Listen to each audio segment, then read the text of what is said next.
மதுவுக்கு எதிராக உங்களுடைய முன்னெடுப்பு அதிகமாக இருக்குது. அக்டோபர் 2ஆம் தேதி விடுதலை சிறுத்தைகள் சார்ந்த நிறுவனங்கள் வச்சுருக்காங்க. அது நாம் பேச்சு சார்ந்தா அதான் அண்ணன் கூப்பிடல, நாங்கள் பங்கேற்கிறது எங்களுக்கு ஒன்றும் பிரச்சனை இல்லை.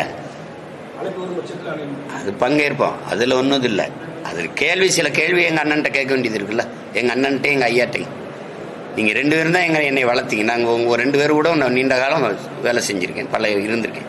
இந்த அரசியலை எனக்கு கற்பிச்சது யார்? உங்களுக்கு தெரிய வாய்ப்பு இல்லை. இவங்க 2 பேர் தான், எங்கள் ஐயாவும் எங்கள் அண்ணன் தான். என் போக்கு திசை மாதிரி இந்த கட்சியிலேருந்து விலகி போகிறது காரணம், இந்த அரசியலை உறுதியாக செய்ய காரணம் என்னுடைய தலைவர். உங்களுக்கு புரியுதுன்னு நினைக்கிறேன். அப்போ 2008 அவரை சந்திக்கிறது வரைக்கும் என்னுடைய அரசியல் வேறு, அப்புறம் அதுக்கப்புறம். ஆனால் இதையெல்லாம் எனக்கு முன்னாடி நான் பேசுகிற அரசியலை பேசி இந்த நிலத்தில் இந்த அரசியலை விதைச்சது யார்? 2 பேரும் தான்.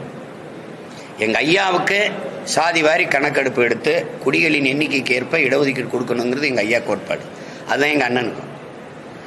மதுவை ஒழிச்சிடணும் அப்படின்னு. நீங்கள் அதிகமாக உழைக்கும் மக்கள் குடிக்கிறது யாருன்னு தெரியும். அதிகமாக படையாச்சி பறையர் தான். வட மாவட்டத்தில் 2 சமூகம் தான், 2 பேரும் நம்ம பிள்ளைய தான் குடிக்கிறாங்க. இதில் தடுக்க வேண்டிய பொறுப்பு இருக்குது, 2 பேருமே. ஆனால் ஒரே ஒரு இது, மதுக்கடையை மூடுறது யார்? சாதி வாரி கணக்கெடுப்பு எடுக்கிறது யார்? அவங்களோட அந்த கட்சியோட தான் கூட்டணின்னு எங்கள் ஐயாவும் சொல்லலை, எங்கள் அண்ணனும் சொல்லலையே. திரும்பி எவன் எடுக்க மாட்டானோ, எவன் சாராய கடையை மூட மாட்டானோ அவனோடய போய் நம்ம தேர்தல் உடன்பாடு வச்சு நம்ம வாக்கையெல்லாம் அவனுக்கு செத்து வலிமையை கொடுத்துட்டு மூடுறானா எப்படி மூடுவான்?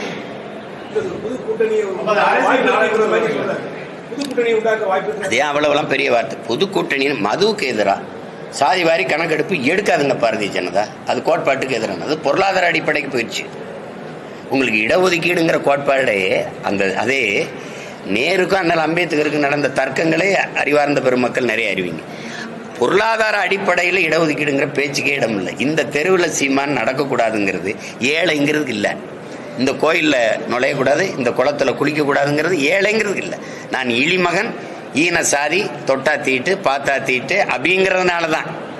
அதனால தானே எதன் பொருட்டு எனக்கு கல்வி, வேலை வாய்ப்பு, அரசியல் அதிகாரம் மறுக்கப்பட்டதோ அதன் பொருட்டே அது எனக்கு கிடைக்க பெறணுங்கிறது கொண்டு வரப்பட்டதான் இந்த இடஒதுக்கீடு, ரிசர்வேஷன், கோட்டா. இப்போ பொருளாதார அடிப்படையில் இடஒதுக்கீடு என்பது அது பொருளாதார அளவுகோல் மாறும். இன்னைக்கு ஏழை சீமான் நாளைக்கு அதானி அம்பானி ஆக முடியும். ஆனால் இந்தியாவின் முதல் குடிமகளாகி ராம்நாத் கோவிந்தும் பிரதிபா இந்த திரௌபதி முர்மு கோயிலுக்குள்ள போக முடியலையா? கோயிலுக்குள்ள போக முடியல. பாராளுமன்ற கட்டிடம் திறக்க முதல் குடிமகளை கூப்பிடல. 2வது அத்வானி வீட்டில் போய் ஐயா மோடி சந்திக்கிறார். நீங்க காணொலி இருக்கு. அத்வானி ஐயா நாற்காலியில் உட்கார்ந்துருக்காங்க, மோடி ஐயா உட்கார்ந்துருக்காங்க. நாட்டின் முதல் குடிமகள் பெண்மகள் அந்த ஓரத்தில் அப்படி கை கட்டி நிற்கிறாளா இல்லையா? இந்த நாட்டின் முதல் குடிமகளே நீ அவமானப்படுத்தி நீ தீண்டத்தகவலை அங்கே போய் நிறுத்தி வச்சிருக்க. அவளை உயரத்துக்கு அவள் வந்து பிரசிடென்ட் ஆஃப் இந்தியாவுக்கு இந்த நிலைமை அவள் கை கட்டி நிற்கிறா. நீங்கள் 2 பேரும் உட்காந்து பேசுறீங்க, எந்திரிச்சு பாரத மாதாவுக்கு ஜெயங்கிறீங்க. இது எப்படிப்பட்ட ஒரு ஜனநாயகம், எப்படிப்பட்ட நிலைப்பாடுன்னு நீங்கள் பாருங்க.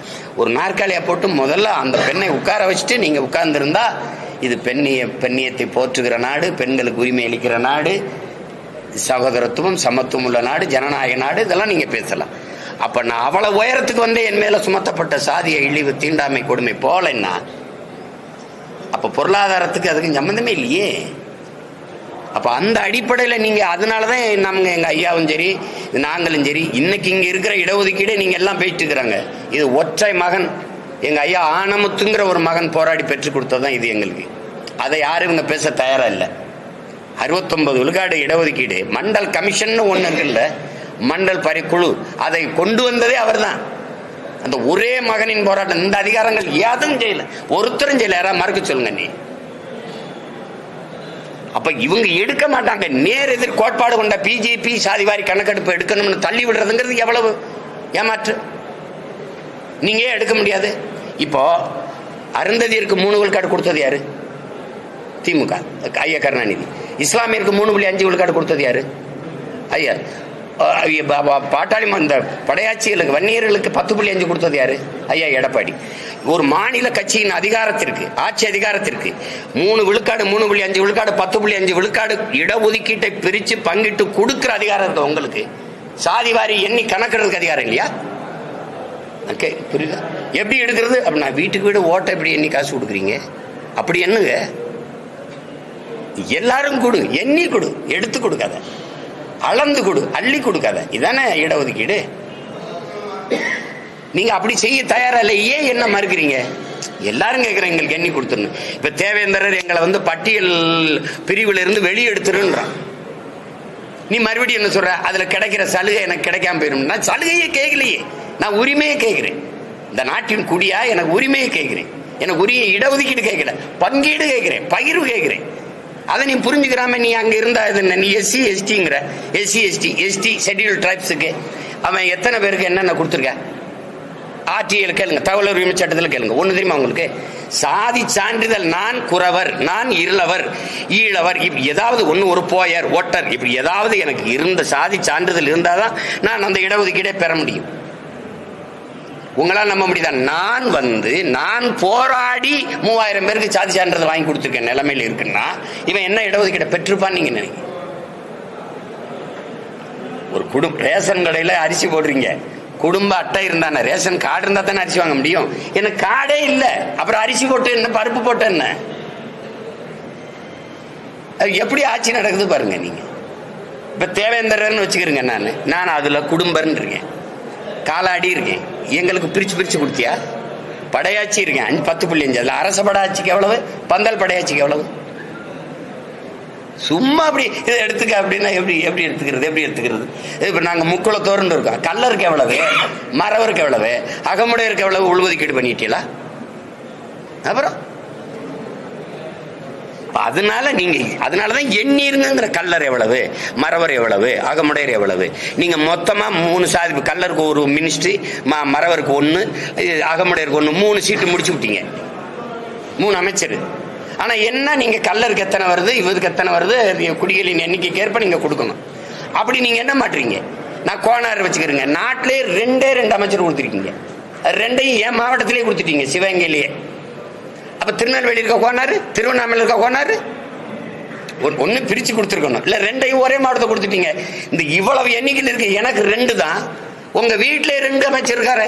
நீங்க முதலமைச்சர், அப்புறம் உங்க மகன் விளையாட்டுத்துறை அமைச்சர், உங்க அப்பா முதலமைச்சர், நீங்க துணை முதலமைச்சர், இப்ப உங்க மகன் துணை முதலமைச்சராக போறாரு.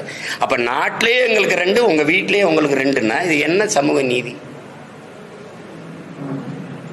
நீங்க யாராவது ஒரு பதில் சொல்லுங்க எனக்கு. நீங்க கேள்வி கேட்டீங்க,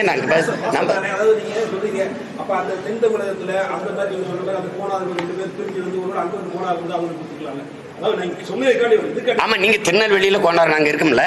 இப்ப எங்க மாவட்டத்தில் ஐயா கண்ணப்பன்னு கொடுத்தீங்க, இல்ல ஐயா பிறகு அந்த பெரியார்பன்னு கொடுத்தீங்க. ஒண்ணு கொடுத்துட்டு திருநெல்வேலியில ஒரு கோனார் கொடுத்து விடுங்க. இல்ல திருவண்ணாமலையில கோனார் இருக்காங்க, எங்கால இருக்காங்க, அவனுக்கு ஒண்ணு கொடுத்து விடுங்க. அதிகாரத்தை பரவலாக்கி, நிர்வாகத்தை பரவலாக்கி நீங்க தானே எல்லா இடத்துக்கும் போகும். இங்க ஒரே மாவட்டத்துக்குள்ள 2 அமைச்சரை கொடுத்து விட்டீங்கன்னா என்னங்கய்யா?